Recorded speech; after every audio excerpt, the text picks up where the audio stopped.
¿Alguna vez se han imaginado cómo se siente estar preso, sin esperanza, en una celda oscura y fría, solo sintiendo el miedo y la agonía del mañana, teniendo en cuenta que debes hacer lo que sea necesario para sobrevivir?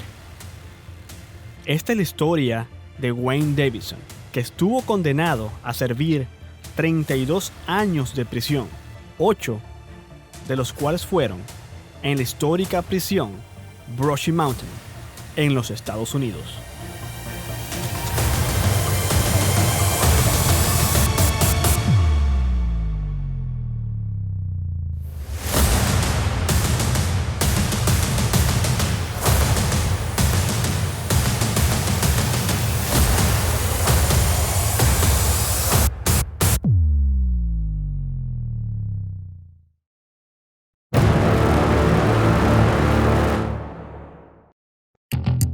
Hi, my name is Wayne Davidson, and this is my story.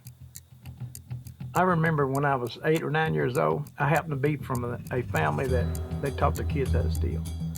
Matter of fact, my father was that way. I knew one day I would be in prison. I knew I'd get a life sentence.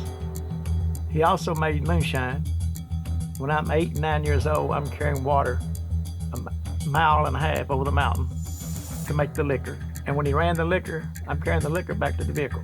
I'm the guy that sits in the back seat when my dad's delivering his liquor to his customers. My job is to bust the liquor in case the police stop. So one time the sheriff stopped us, started walking toward the back door where I was sitting. My dad said, "Busted liquor, son." I busted the liquor. But now the time I got 12, I realized that was too hard for work, carrying all that water to the liquor still and carrying the whiskey back. I decided I just want to steal. So I became a thief.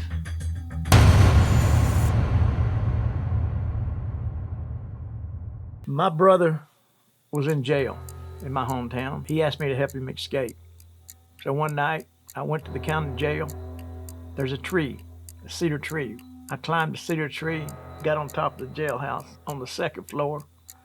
I found where my brother was selling. I sawed one bar out. I took a hacksaw blade. It got daylight. I left.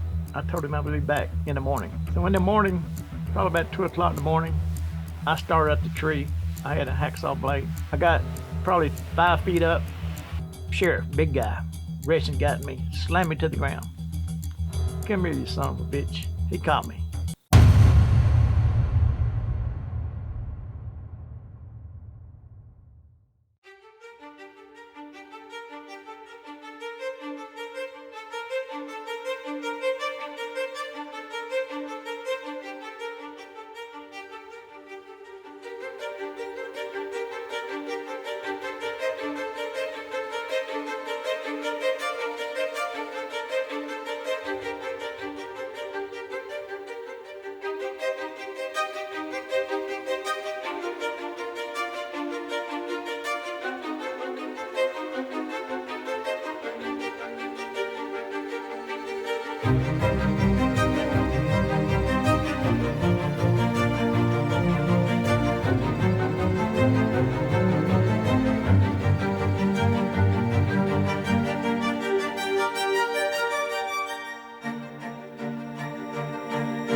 Okay, the first cell that they ever put me in the penitentiary. 1969, I came here, had 1 year sentence. So you didn't have much room. Now, the only time you got out of your cell, if you were working or you had an hour a day for exercise. You had an hour a day exercise, you had to come back in here. 3 times a day, you go out and eat. 1 time at night, you take a shower. But if you have a job, it gives you an opportunity to get out of your cell. A lot of people work just to get out of the cell.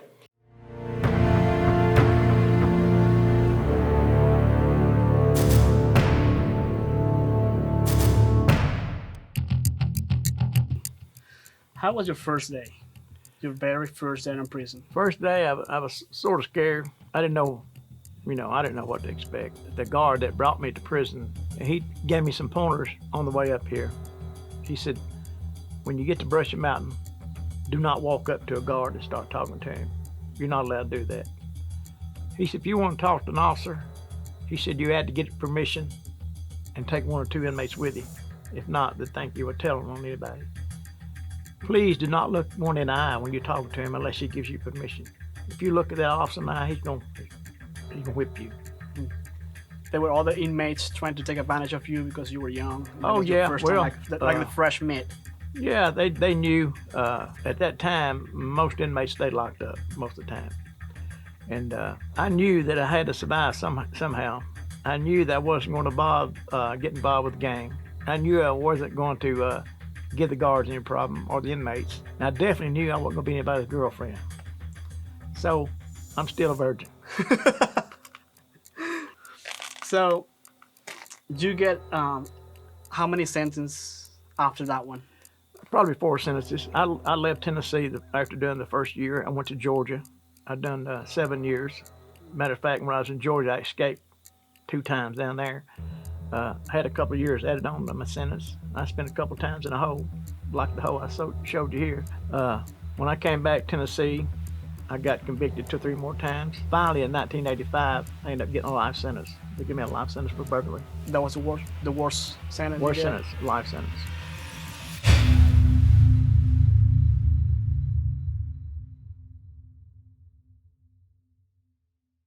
What crossed your mind at that moment when the judge when the judge tells you that sentence? What crossed your mind? What crossed my mind when I was 8 years old, when I had that nightmare that I knew that I would wind up in prison and a life sentence. You came back that time. Life sentence. But also now, when I was that young, I knew that it would happen to me, and I also knew that there's something in me that would help me survive. I would just survive. You know, I've done a lot of things in here. Like I say, when you come to prison, you'll commit more crimes in prison than you do on the street. Now, why? You have to do it in order to survive. This is a criminal world here.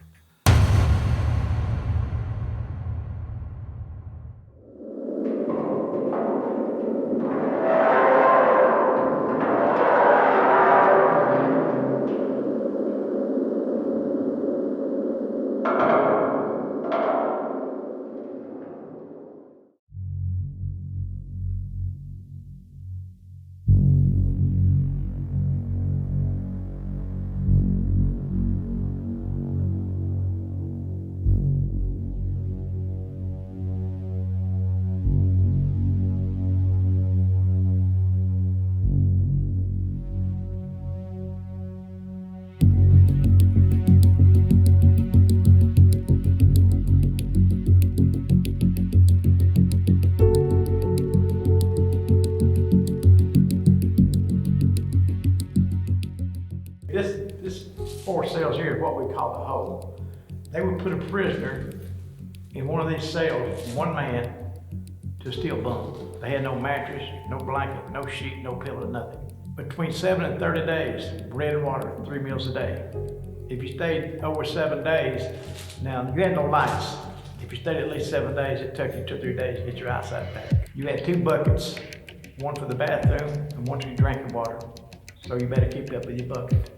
A good way to get in this hole was, if you worked in the coal mines, you didn't dig enough coal a day, or you made an officer mad. But the least thing you could get in here for, you walk up to the officer, you make eye contact with that officer without getting permission. They would whip you and then maybe put you in here. Now, they closed the coal mine in 1967, but they still had this hole here up to a few years later. Before 1905, they would take each inmate out of the cell. They had cables run from the ceiling. They would put your thumbs in the cable. They would raise you up with your heels off the ground. They would do that between 5 and 30 minutes a day. Now that was torture. They stopped that in the late 60s. And I was in a hole in Georgia like this for 2 30-day terms.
Bueno, estamos dentro del bloque D. Este bloque se encerraban a lo peor de lo peor. Lo peor en cuanto a lo que eran los más psicópatas. Estas personas que no tenían esa conciencia o que no les importaba atacar a un guardia de seguridad y asumir las consecuencias, no les importaba. Entonces, esos reos terminaban en este bloque D. Ahora, como pueden observar, en estas celdas son diferentes o muy diferentes a las que hemos visto en los otros bloques. Su espacio es mucho más reducido y sinceramente es muy desesperante estar encerrado en un lugar tan apretujado. Ahora, el único derecho que ellos tenían era de 1 hora al día salir a hacer ejercicio y luego las otras o el resto de las 23 horas del día eran encerrados en esta celda. Okay, el bloque D, que es el que le acabo de comentar, está ubicado acá, detrás de estas paredes. Ahora, en esa puerta que ustedes pueden ver acá, sacaban a los reos esposados de manos y de pies, los traían a estas instalaciones, los encerraban acá, le quitaban las esposas de sus manos y las esposas de los pies. Solo tenían derecho a 1 hora de ejercicio diario. Entonces venían para acá, obviamente un reo por sección. Hay otras 5 secciones igual a esta, a lo largo y ancho de esta sección. Y solamente una sección por reo para poder hacer ejercicio. Acá había una bolsa de arena para practicar boxeo. Aquí se querían hacer un poquito de barra, paralela, etc. Solamente 1 hora de ejercicio y luego al confinamiento solitario.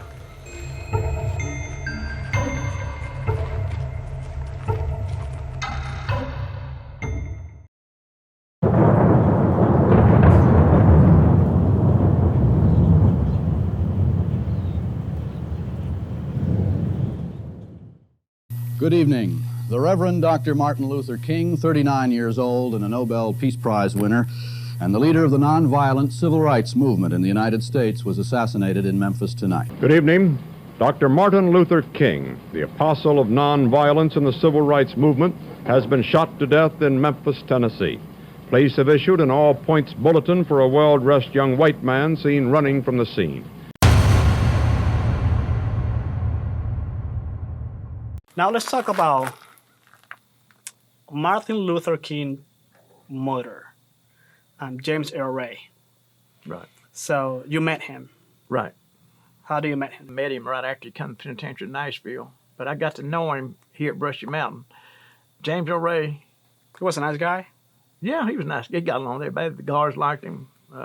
He was real easygoing. But anyway, he wanted me to do legal research for him. I did a lot of legal research. He and I spent a lot of time together. We spent probably 3 or 4 days every week in the library, maybe 3 or 4 hours a day. So you were here when he escaped? No, I wasn't here when he escaped. I was in Georgia at the time he escaped.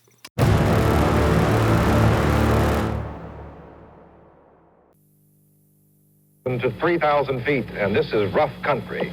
All vehicles, usually a loner, had become friendly with it. The men fashioned a makeshift ladder from pieces of pipe, which they flung over the 10-foot wall.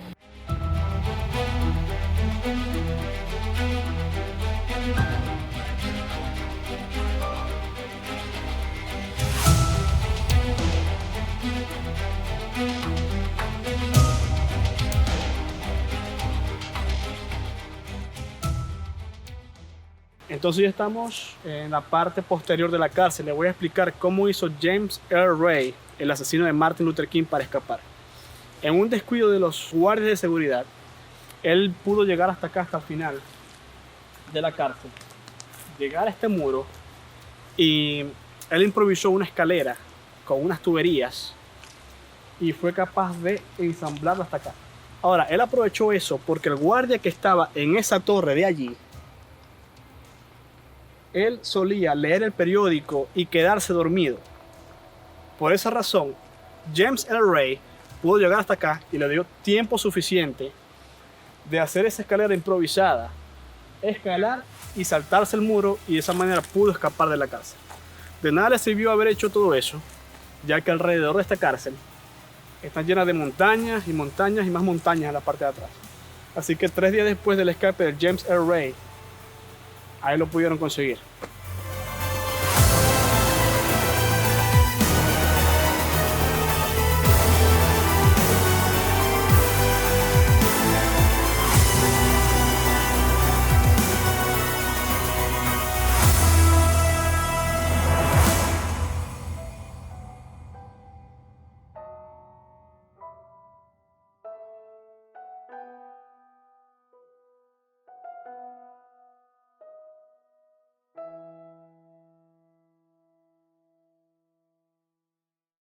I was here when the inmates tried to kill James Earl Ray.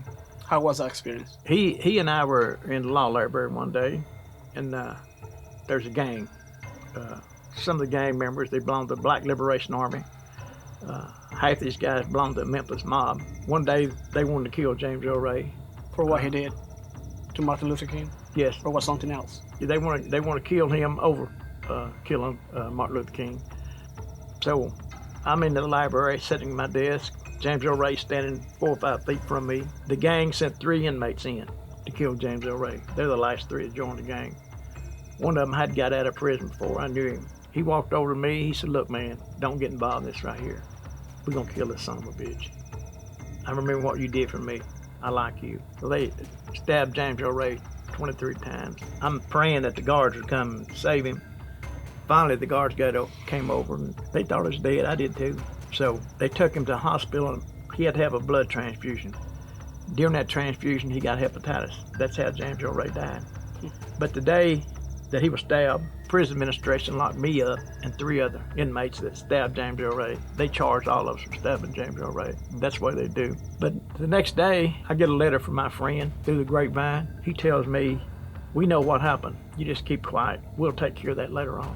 What they mean is we're going to get even. It took him a year to get even. He confessed that he killed No, Martin he Luther confessed King. in open court he killed Martin Luther King. And then he retracted. He tried to retract it, but it's too late. What makes you start writing a book? Well, remember I was telling you when I was 8 and 10 years old, I knew I'd wind up in prison. And I knew I'd get a life sentence. And I knew that inside me I had a strength to help me survive in penitentiary. And I knew one day that I would write a book. I knew I would. So it just happened. Everything fell together. Now it's my time. Now, I tell people all the time, I tell them about getting an education in here. But it doesn't matter what kind of education you get in penitentiary. You're not going to pass a criminal background check. But I took speech class, and I'm writing a book. I know I say this, it's sort of funny, but I've been out 7 years now. Last year, I finally passed a criminal background check. I'm making good money.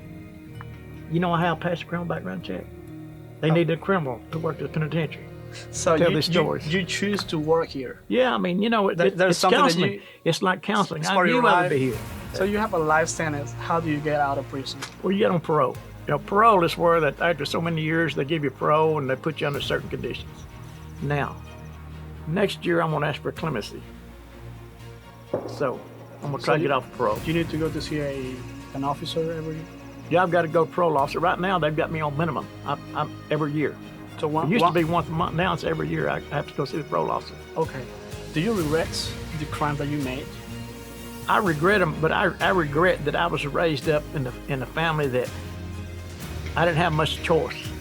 But once I made that choice, you had to quit blaming somebody at that time. Like it took me 24 years before one day I realized this lady said something to me that works here. She said, you know what? She said, I know your story. And when are you going to quit blaming your dad? When are you going to quit blaming the police? When are you going to blaming the judge? Because you wasn't a kid anymore. No, you're a grown man. Now it's up to you today to realize that you're the only one can make your future better. So I laid down that and I thought about that. She's right.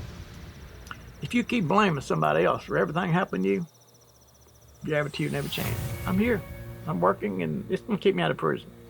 I could never see me stealing. I could never do that. That is not me. It's not me. I really hope that you can end up writing your book, and I can't wait until you I do. put it to the public. I'm halfway through, but I'm making it one day at a time.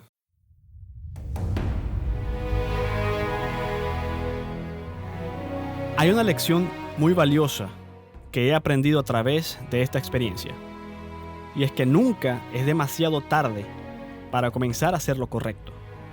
Estoy consciente que es más fácil decirlo que hacerlo. Especialmente si el entorno en el que creciste te lleva a tomar los peores errores de tu vida. El señor Wayne aprendió de la manera más difícil las consecuencias de sus actos.